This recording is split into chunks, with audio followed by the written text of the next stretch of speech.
Aaron Banks, the 49ers' second round pick, is a senior from Notre Dame, a big dude, 6'5, 325 pounds, was a starter for 2.5 seasons. We're going to bring you 10 plays that break down what we think Aaron Banks brings to the table. We'll also try to highlight some of the stuff we've talked about on the pod, what we think about his athleticism, what we're looking for, and why we think his athleticism may be something to keep an eye on as he makes the transition to the NFL. We're going to start with the first play, and it's going to be predictably outside zone. It's going to be what he's asked to do right away in Shanahan's scheme. It's a day one install. He's got to get this foundational run right. And by and large, he does it pretty well. He's a good zone blocker. And so we're going to get a couple plays here that outline why exactly he's good at the outside zone. So they're going to end up running zone over here to the left. And the front that they get, you would think initially that he's going to get this 3 technique here, but they're actually going to stunt inside. So he's going to end up blocking this defensive end, outside linebacker guy right here. And so he's moving towards him. And so, again, what you want on outside zone, right? Initially, the target on most of these plays is you want to get that guy reached on the play side. So play side, meaning all of these blockers over here to the direction the run's going. Ideally, you want to be able to get to the outside shoulder of this guy and seal him inside. So the back has, a clear path to the outside here. And so I think this is pretty typical of what you see from him in terms of good technique on the zone runs and kind of that being the reason he wins. So you get the initial contact here. And again, you want this helmet, how his helmet's to the inside, you want it on this opposite shoulder here, right? That's what's going to allow him to be able to seal that guy inside and create that lane. But the initial contact comes inside. And so he needs to continue working, right, with his feet there, which he does a great job of. So you see the feet don't stay still. They keep working, and he eventually kind of gets around and gets that guy sealed off. So it's really his work after the initial contact here that's what makes this block successful, right? So even though he cedes a little bit of ground, they almost get into the path of the back a little bit. It's kind of ultimately worth it in this case because he's able to get those feet around and get that guy sealed inside. So this is, I think, pretty typical of a good block that he would have on these zone plays where he's mostly one-on-one, right? Not really getting much help from the tackle here, kind of largely isolated on his block. And you'll see him latch on to a player, and basically once he's on there, he doesn't let go. That's good. It means that he's able to continue through contact and continue working, and that's what we see in this next play. Another outside zone play. In this play, he's going to hit the nose tackle. And he doesn't get the reach block in this case, but he's able to stay on track, able to basically latch on and keep moving, and it still ends up as a positive block. Yeah, so it's hard to see him here, but he's going to end up getting to this nose tackle that's head up on the center there. And because this is a little bit more of a reach, right? It's not even shaded at this point, so he's got a long way to go to be able to get on this side of the block and get this guy cut off. So he's going to get a little bit of help from the center here. And you see him here again, the initial contact that he makes, right? Helmet to the inside. So obviously the run moving to the right, helmet on the left side. And so he needs to try to work, right? Getting just like the previous play, we wanted to see him get across there. Isn't quite able to do it, right? Because he's got that longer distance to go. So what you see instead is you just kind of latch on, try to cover him up. And what he at least does here is he gives the back a clean read, right? So he's at this point kind of lost it. He's not really going to be able to get fully around this guy.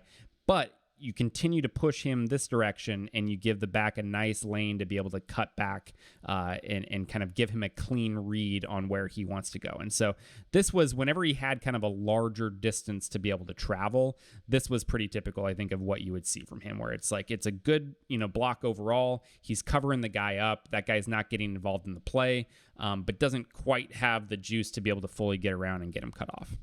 And you'll remember from some of the outside zone stuff that we've covered in the past, the running back's read is bend, bang, bounce, basically. You're going to have him go to the tackle first, which is where he tries to go. He sees that there's no hole there. He can't bounce it based on the end of the line of scrimmage, so he's going to bend it back.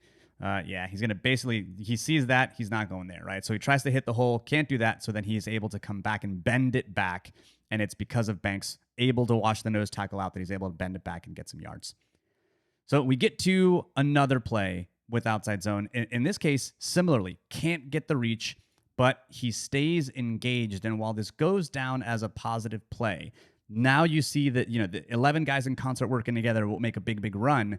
And if he were to get a reach block here, this may be the difference between a good run and an explosive run. Yeah, so a very similar block again. We have the head up nose tackle, and we won't spend quite as much time on, but just want to show you, I think with Banks, it's good to get a good number of examples, right, showing a lot of the stuff that we're talking about. So a very similar block here doesn't really get help because of the light box that you're getting here from the defense. Like he doesn't get too much help from the center, but similar thing, right? Making contact on the inside shoulder.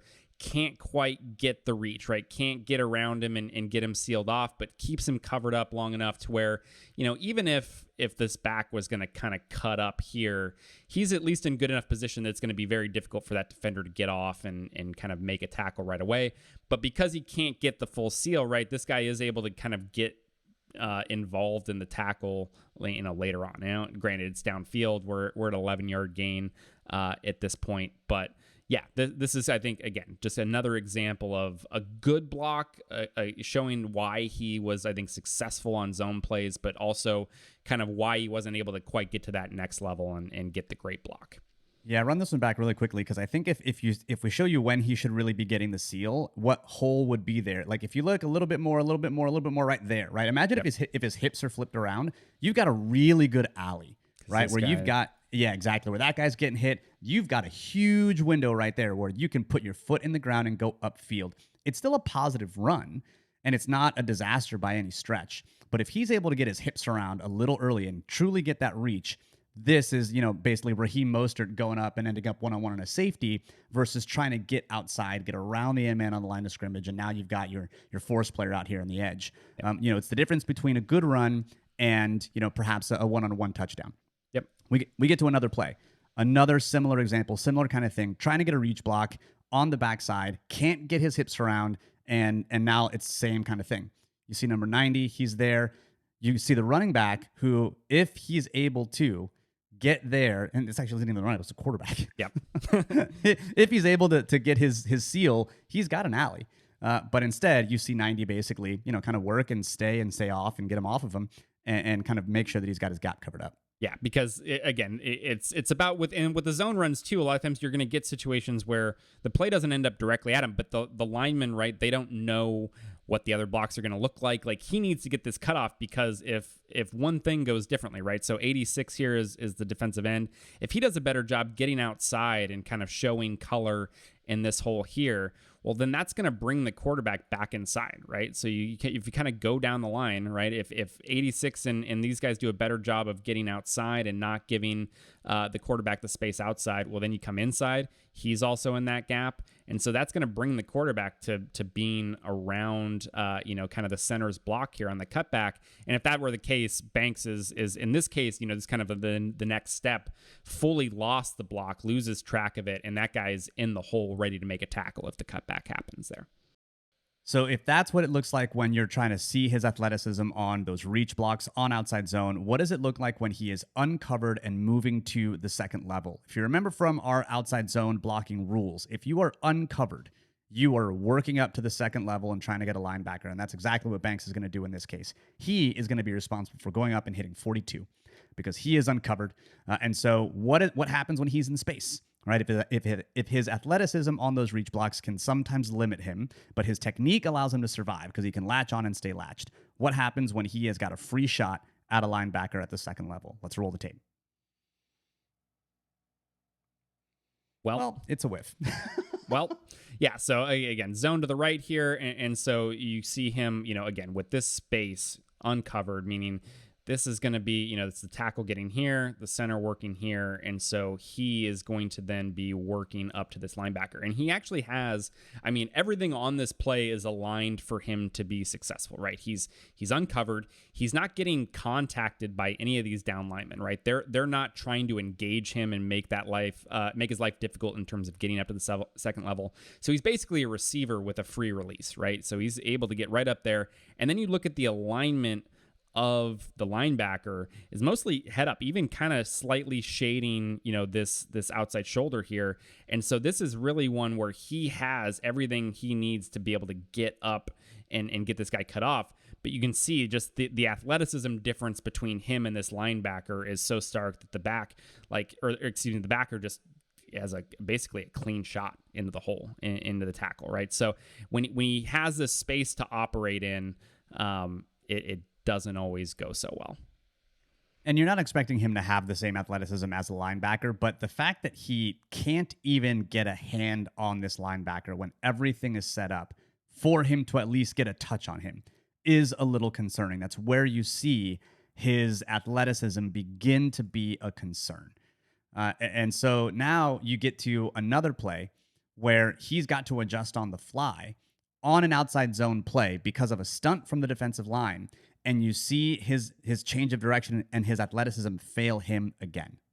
Yes, the thing we've seen through all the plays so far, right, is he's been able to largely stay on the same track, right? Everybody, when you're getting these zone blocks, they kind of have their track, right? They're all working, so the run in this case is going to come to the left side of the offense. So everybody's kind of working their track, right, to the gap to their left-hand side. And he's been able so far in the plays we've watched to kind of stay on that. And when you saw the more successful plays, it's really been where things are a bit more congested, right? You've got more bodies in the box, and so there's not a lot of space to be able to move around. So you can kind of stay on that track, make early contact with the guy that he's responsible for blocking, and then just kind of, because he has good hands and he continues to work his feet on a lot of plays, like he can keep that guy covered up and get a successful block. Here's one where the picture that he's getting, initially isn't what he's going to actually end up blocking. And so you need to see the change of direction, right? The athleticism needs to be on display to get this. So they're going to, again, you're looking at a little stunt. So this defensive end that's kind of covered up, underneath number 9 there, he's going to work his way inside, and then this backer is going to come over. So you can see how everybody adjusts there. He needs to, even though he's initially targeting that defensive end, needs to pass this off to the center. The center takes it over, right? Gets that block, and then work up to the second level to be able to get this linebacker. And you can see from the moment here where he realizes, like, okay, I need to pass this off and pick up this linebacker, he can just never get going again. Like, it's just has zero chance at being able to affect this play and get to the linebacker. And so he ends up with just kind of a free run to the back in the hole. He misses the tackle, but that's beside the point. Yeah, so in some cases, he's going to be successful. We've talked about his technique. He's got good technique. Once he gets his hands on you, he's going to be successful. He's not going to be a liability when it comes to doing this type of zone blocking in the NFL, which is good. And there's a reason that he was rated, in that kind of third round area on consensus boards. But when you see him try to move quickly and try to adjust, it's just a tick slower than some of the college athletes that he's going up against. And I think a good point of comparison is to look at the 49ers' other pick at guard/tackle, that's Jalen Moore. So we'll take a look at a play for Jalen Moore where he's the backside tackle. They might transition him to guard, so this isn't going to be his position in the pros. But look at how he is able to move across the field and get this backside cutoff on the 3 technique in order to just kind of show what the difference looks like between someone who's really, really athletic and Banks, who is really using his technique to maximize his athleticism. Yeah, so again, they're going to do all their pre-play shit, but he's really going to be, so again, left tackle here has the 3 technique here, and so it's a similar thing, it's a little bit, it's a position knocked outside from what we've seen in the plays from Banks, but a very similar idea, right? They're going to run zone to the right away from him, and he needs to get to this inside shoulder of the defensive lineman and get that guy sealed off. So you can just see, the difference in movement from the snap, right? Once we get this guy rolling here, just the quickness that you see from Moore off the line to be able to get quickly across, and you can see where that initial contact, like right here when he's first making contact, remember a lot of the plays from Banks, we're still seeing that helmet kind of be on that backside shoulder, right? And he hasn't even gotten a chance to get across yet. And then it's kind of his work after that contact that lets him get across if he does. Here, because of the quickness that you're seeing, he's already head up and really is on his way, right, to getting to the play side shoulder and getting him sealed off. So the difference in movement that you see between these two guys, I think is just very, very stark and shows kind of what Banks is lacking in that area. And so now we see a play where we're talking about his power. One of the things that you might think about about Banks when you see him because of his size is that he is a big, powerful dude. And while I think his technique allows him to have many successful blocks, his power isn't something he really puts on display on tape. And so now we look at a power play. And if you remember the blocking scheme from a power play, you're going to see a lot of down blocks, which is what he is going to do. So you're going to see down blocks to the right, a puller going to the left. And when you've got a down block like this, you're expecting Banks to move this guy off the line. I mean, power is about moving weight and moving bodies and literally creating an extra gap through forcing your way through the defense. And while this defender is really a non-issue in the play, you're not really seeing them get blown off the line. They're really just kind of stalemating at the line. So again, you're getting here. I mean, this tackle gets kind of fucked up by the end a little bit, but it's fun. But as you draw this up, right, is your tackle's going to come here, get him sealed. He's going to be working down. These guys are going to kind of take care down here, and then they're actually going to pull the tackle on this play. And so again, yeah, this is a block that everything is set up for him to be very successful, right? These are these play side blocks on power and counter from just a pure assignment standpoint or among the easier blocks that offensive linemen are going to get because they're always going to really have the ideal leverage to execute that block. And so everything here is about creating movement. You want to see these guys all crash the front seven there inside, right, to create as much space as possible on kind of the outside of those blocks for the puller in the back to work through. And this is kind of just, and it's not that Banks, again, never had these plays, right, and never had plays where he generated any sort of movement. We've talked on the podcast a lot about like nothing is ever an all the time or a none of the time type of thing, right? It's what do they do most of the time, and most of the blocks that Banks was asked to execute looked a little something like this, right, where he gets the block, he gets him covered up, but he's not going anywhere, right? They make the initial contact right on the outside of this hash, and they just kind of stay right there on the outside of that hash. And again, the defender is never a factor in the play. This is a job done, right? He's checking the box, like it's a successful block, but you don't see the power, right? You don't see the movement. He's not getting that guy off the ball. And this was kind of just, I think, what the majority of his reps looked like in these type of situations. It's good. It's good in that his defender is not a factor in the play. It's something where he's got good technique. He's latching on, like his feet are moving, his feet aren't stopping, he's not getting pushed back. These are all good, positive things. But when you're looking at like a second round tackle or someone or a second round guard, and you're thinking like, man, what do I want to see them do? Like if I'm going to say that someone has power, you want to see them execute that power, move people off the line, show physical dominance. And that's not really his game. His game is I'm going to use my technique to maximize the physical skills that I've got, which again, I still think is fine. I like technique. Technique is good. Technique means he's going to be able to do these things at the NFL level. But when we're putting a profile together of Banks, we're not going to say he's a powerful athletic dude. Yeah.